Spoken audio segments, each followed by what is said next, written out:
I wanted to hear from you directly how you feel the status of Black America is right now.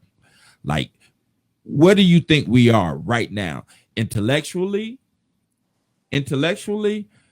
mentally, and just our whole existence. What do you think we are right now? Our heads are in the proverbial guillotine right now.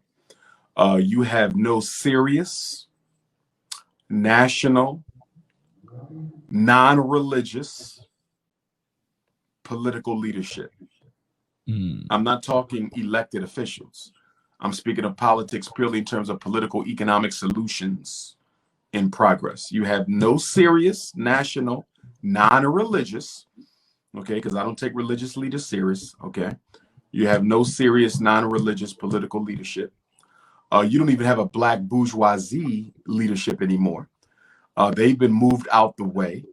And part of that is due to the police genocide campaign that really intensified during the presidency of Barack Obama and carried over to the current presidency of Donald Trump, where a lot of Black cities disinvited, okay, your established Black leadership, the Al Sharptons, the Jesse Jacksons. They disinvited them from being a part of the protest because they've always been short on solutions, you see. And so the youth did away with the bourgeoisie leadership. And so the government, in place of that, has ushered in the entertainers and the athletes to be the new leaders and spokespersons for Black America, which I think is a very dangerous strategy. It's something that we need to pay attention to, because our children are now, you know, emulating and falling in love with the very same people who are being paid to misrepresent their pain and their anger. You know, the athlete as a leader, the entertainer as a spokesperson, that's a very, very dangerous yet powerful setup, you know, because our children are so in love with their athletes and entertainers that they wouldn't dare, you know, evaluate them from a political perspective, which means it's our job to do that. And if we're going to be serious about Black liberation, we're going to have to be serious about exposing the entertainers and athletes who are not effectively articulating our issues and instead are parroting the message that the white power structure wants Black youth to hear. It's funny that you say that, Dr. Umar, because the whole genesis behind the BRI is I never wanted, don't get me wrong, I appreciate you being here and I consider you celebrity status for the BRI, like you're a celebrity. But the BRI was totally about common folks. And when I mean common folks, I mean Black entrepreneurs, Black psychologists that may not have the notoriety that you have, right? That may not have the notoriety that you have, but they still doing the same work that you're doing, right? And I wanted people not to rely on those entertainers and stars to look for inspiration. I wanted you to look for everyday people that you see every day to look for inspiration, because these are the people who are going through the same things that you're going through, but they're finding a way to make it happen, right? They're finding a way to make it happen. But I am never going to pass up the chance to interview someone like yourself, because you've been in the trenches, not only in the trenches in the hood, but you've been in the trenches on the higher levels as well. And so it's like you're a messenger. You've been at that higher level, and you can come back to me or us and be like, look, this is what's happening. This is what's happening. And what I like about your message is you tell us what's happening, and then you tell us what we need to do. Right? It ain't just saying this is what's happening. This is what's happening. This is what's happening. You say, okay, yeah, this isn't happening, but this is what we need to do. Absolutely. And one of our problems as a people, we have to be honest. Most Black people don't want to be free, and they don't want to be free of white oppression. They want to be comfortable under white oppression. That when our young people protested, okay, when we go to vote, we're not voting for liberation, because you don't have to vote to get liberated. Okay, you don't have to protest to get liberated. You have to organize to get liberated. You vote and protest because you want to participate. You want to participate in your oppressor's reality, but he's not letting you do it. You understand? So most of us are seeking entry into the white power structure. We're not trying to get out of it. And that is a clarity that must be made, a clarification that must be made, because you can see two angry black people. They're both angry. One is angry because he wants to be free. He wants out. The other is angry because he wants in. And that's why we cannot assume that all of us, just because we're angry at police brutality, we're angry at mass incarceration, we're angry at miseducation, but what is our vision for change? For a lot of us, there is no vision of liberation. We want a better accommodation under white power. We don't want a black liberation. It's crazy that you say that, because I tell everybody, if you march and you protest and you boycott, at the end of all of that, you still got your hand out, right? Like you're looking for something. And don't get me wrong, there is a benefit to marching. There's a benefit to the vote, but only if it's organized. So, for example, we had the 2020 protests for justice that were initiated with the assassinations of George Floyd, Ahmaud Arbery, Breonna Taylor. Condolences to their families. Rest in peace to the deceased. There were three mistakes that were made with those protests. Mistake number one, it wasn't all black. Right. We allowed it to be multiculturalized. And the minute we did that, the black agenda was taken straight off the table by everybody. That's number one. Learn to march by yourself. We still haven't learned it because we're so insecure about being black and being accepted. Number two, there was no clearly identified leadership or spokespersons whose job was to articulate the black agenda. Who is the mouthpiece to the white power structure? We had no mouthpiece. So because there was no official mouthpiece, anybody was able to put their narrative on top of the protests and make it fly. The Democrats used the protests to basically get Joe Biden elected. They just exploited it for votes. Okay, different groups exploited it for their agenda. It was never about black people by the time it was over. And I'm disappointed in this because those protests were the most comprehensive, protracted protests we've seen in America since the Dr. King assassination protests of '68. 52 years.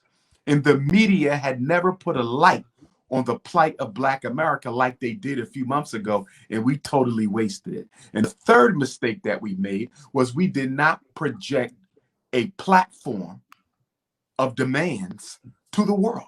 There was no platform. I have never seen a movement that doesn't have a 10-point platform, a 5-point platform, a 7-point platform. There was nobody articulating mass incarceration. Nobody was articulating miseducation. Nobody was even articulating what we wanted from the police genocide cases. Okay, nobody said we want the police to all be held accountable and charged with hate crime when they kill unarmed black people. That was never put out. So Nancy Pelosi remixed that into the so-called crime bill, which is actually a comic bill because it was laughable, the lack of accountability that was built into that bill for police who kill black people. We totally wasted it. We wasted it. The only thing worse than those protests was Barack Obama's presidency. Obama's presidency and the 2020 protests for justice are two of the greatest failures of Black America to respond in the moment to force their issues on the table. Okay, now you got to enlighten me on that. So what do you mean Barack's presidency? Enlighten me. Barack Obama fought for every minority group in America except black people. He hired record numbers of LBGTs to federal court benches. He hired a record number of LBGTs to general employment.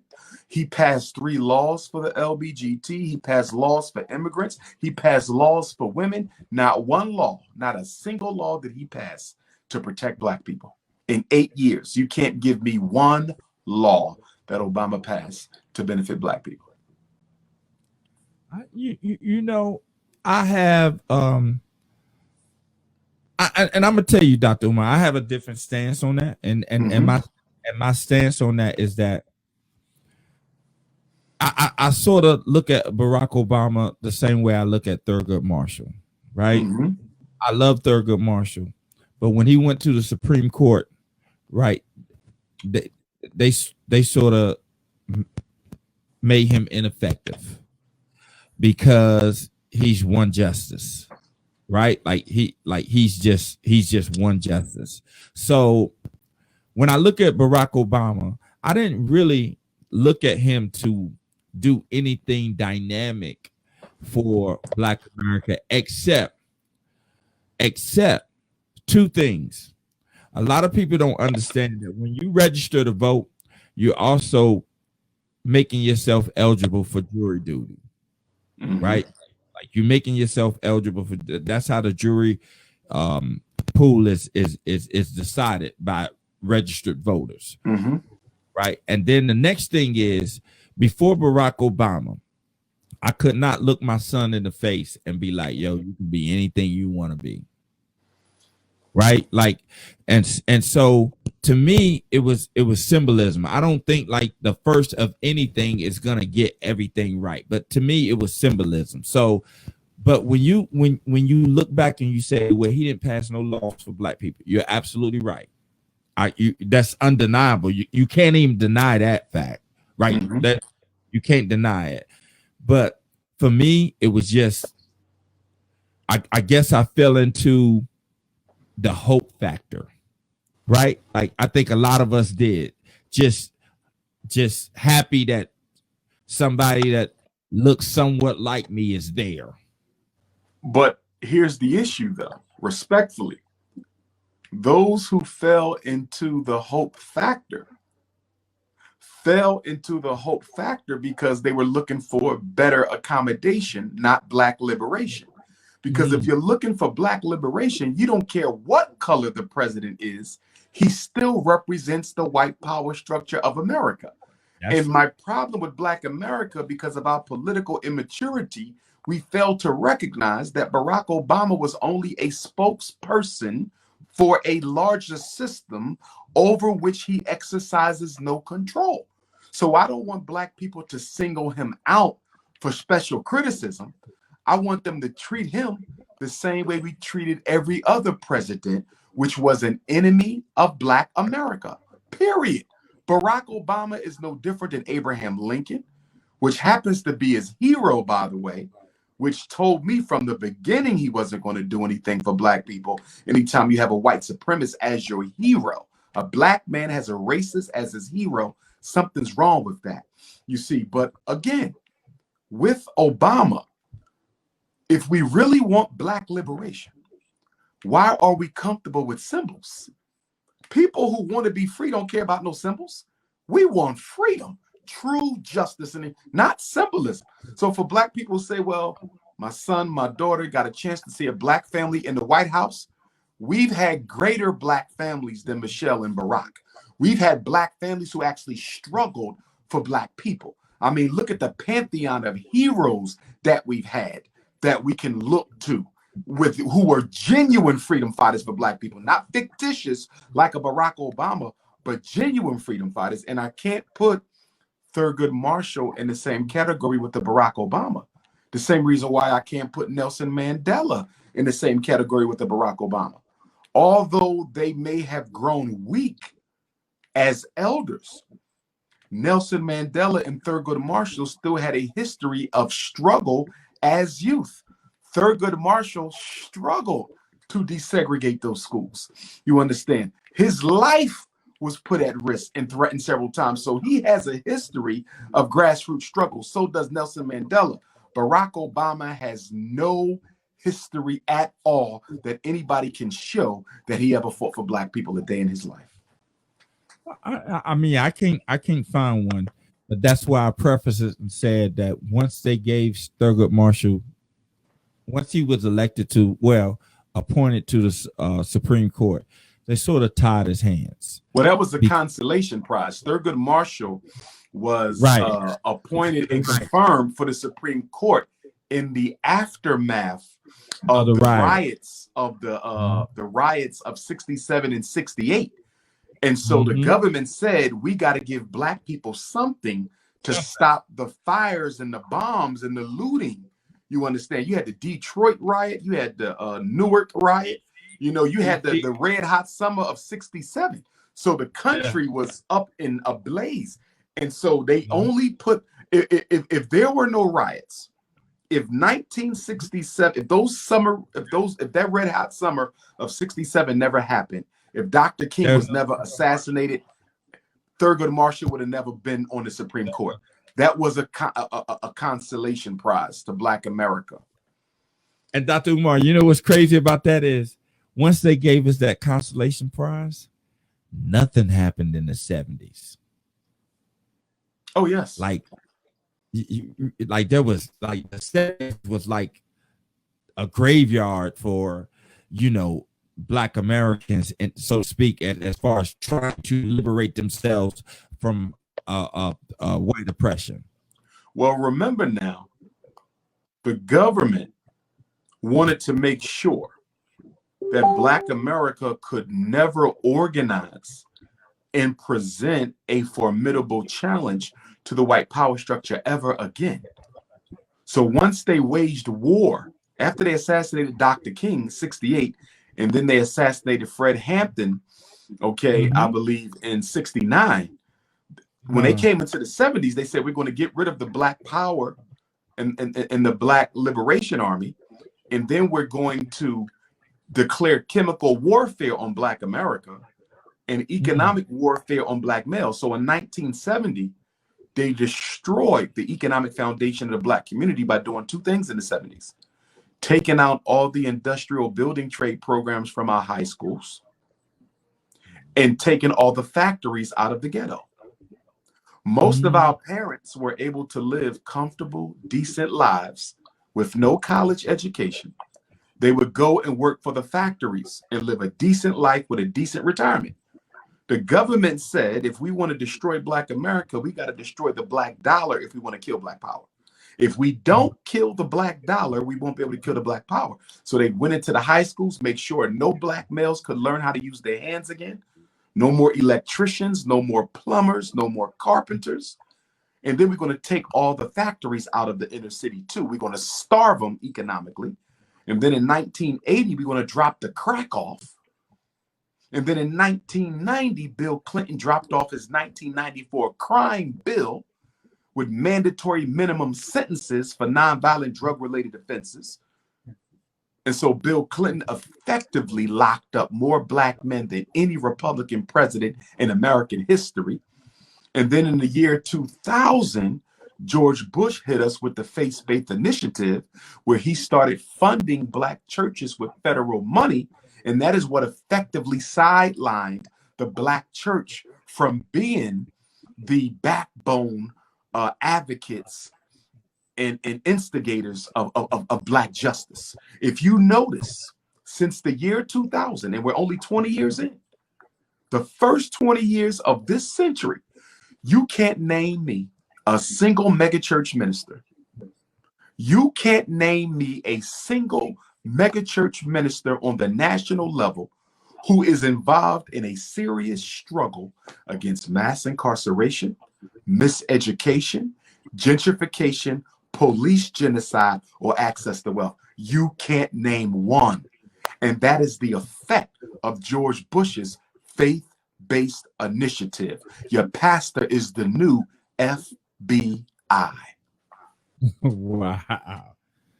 See, that's why I was salivating at the mouth to get you on here, bro.